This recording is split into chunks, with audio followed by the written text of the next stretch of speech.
કોને ગુણાકાર ફાસ્ટ ફાવે છે, ભૂલ પડ્યા વગર. એટલે જેને કાચા છે એ ખાસ એના ઉપર વર્ક કરવાની શરૂઆત કરી દે, થોડી થોડી પ્રેક્ટિસ કરવાની શરૂઆત કરી દે.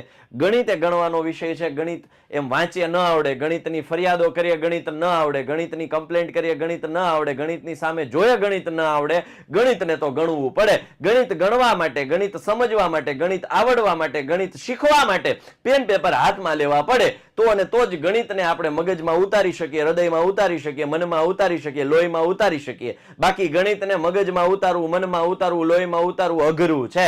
અને ગણિત એ ગણિત છે ભાઈ, ગણિત એ ગણિત છે. હા, ગણિતને જો તમે પ્રેમ કરો, ગણિતને જો સમજો, ગણિતની નજીક જાઓ, ગણિતની પાસે રહો, ગણિતની સાથે રહો, તો ગણિત તમારું થઈ જશે. પણ ગણિતથી જો દૂર ભાગશો, ગણિતની ફરિયાદો કરશો, ગણિતને નબળું કહેશો, તો ગણિત તમારાથી દૂર જતું જશે અને માર્ક્સ તમારા ઓછા આવશે અને રિઝલ્ટ તમારું નબળું બનશે. એટલે ગણિતને પ્રેમ કરો, ગણિતને વાલ કરો અને કમેન્ટ